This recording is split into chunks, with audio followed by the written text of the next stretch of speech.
Oke, Assalamualaikum warahmatullahi wabarakatuh. Perkenalkan, nama saya Firdaus Kudus, NIM 20300119027. Saya adalah salah satu mahasiswa UIN Alauddin Makassar, jurusan Manajemen Pendidikan Islam. Di sini saya akan membuat atau mempresentasikan materi yang diberikan, yaitu tren teknologi. Baiklah, kita akan masuk ke materinya. Cekidot. Teknologi adalah sebuah sarana dan prasarana yang menyediakan sebuah barang atau komponen yang diperlukan bagi kelangsungan hidup manusia atau kenyamanan hidup umat manusia.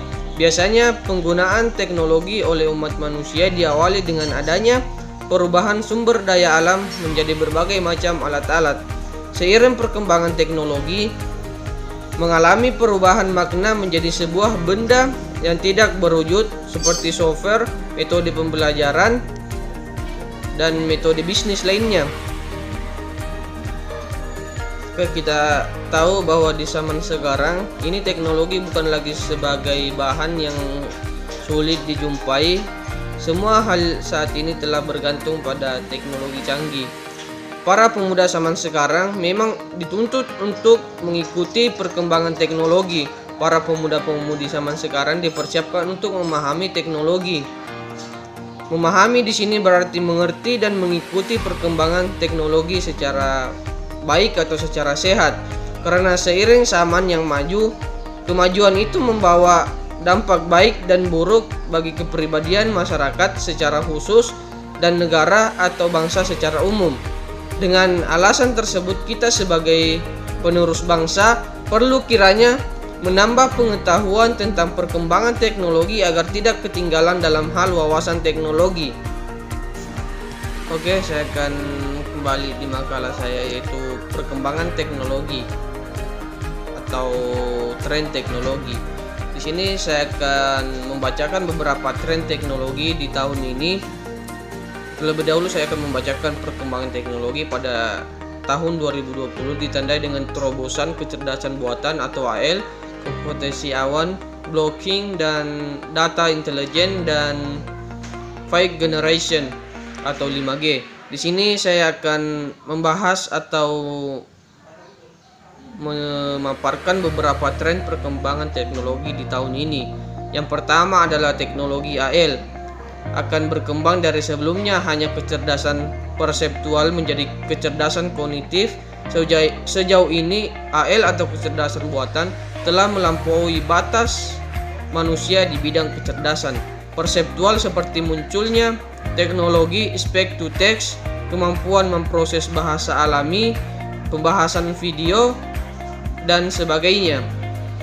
Pada tahun 2020, AL atau kecerdasan buatan akan berkembang menjadi bidang kecerdasan kognitif yang membutuhkan pengetahuan eksternal, penalaran logis, atau migrasi dominan. Yang kedua adalah perkembangan teknologi in memory computation, komputasi kecerdasan buatan. Sebelumnya dalam arsitektur Von-Neumann, memori dan prosesor kecerdasan buatan terpisah. Kompetensinya pun membutuhkan data untuk terus bergerak. Kini memori dan prosesor akan menyatu bersama dalam komputasi dilakukan di mana data disimpan dengan gerakan data minimal. Yang ketiga dari tren teknologi yaitu mulai terjadinya kolaborasi skala besar antara mesin. Pengembangan teknologi pengindra kolaboratif dari IoT dan teknologi komunikasi 5G generation atau 5G akan mewujudkan kolaborasi di antara banyak produsen mesin. Mereka akan bekerja sama dan bersaing satu sama lain untuk menyelesaikan targetnya. Yang keempat, tren desain modular. Dalam membantu proses kerja chip lebih mudah dan lebih cepat, metode desain modular berdasarkan chiplets atau pembuat chip menggunakan metode pengemasan canggih dan memiliki fungsi berbeda secara bersamaan. Yang kelima dari tren teknologi di masa kini yaitu penggunaan aplikasi blocking pada tingkat produksi skala besar dan diadopsi secara massal. Di masa depan, sejumlah skenario disiapkan untuk aplikasi blocking inovatif dengan kolaborasi multidimensi. Hal ini menyebabkan di berbagai industri dan ekosistem akan muncul penggunaan aplikasi blocking skala besar.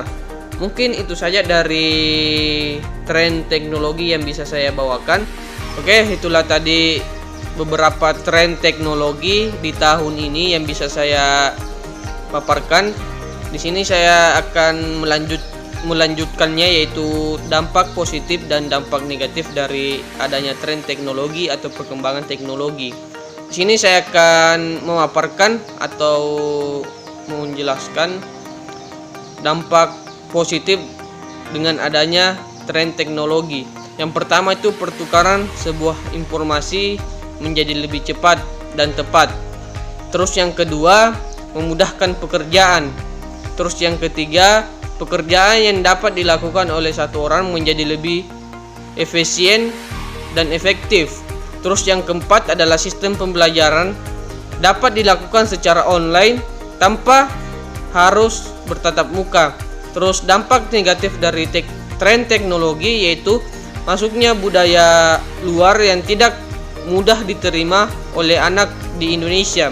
Terus yang kedua yaitu penggunaan gadget yang berlebihan dan akhirnya dapat merusak perkembangan otak pada anak. Terus yang ketiga, kurangnya orang-orang bersosialisasi karena fokusnya selalu pada teknologi atau ketergantungan teknologi. Mungkin itu saja yang bisa saya berikan dalam tren teknologi ini. Mudah-mudahan bermanfaat. Wassalamualaikum warahmatullahi wabarakatuh.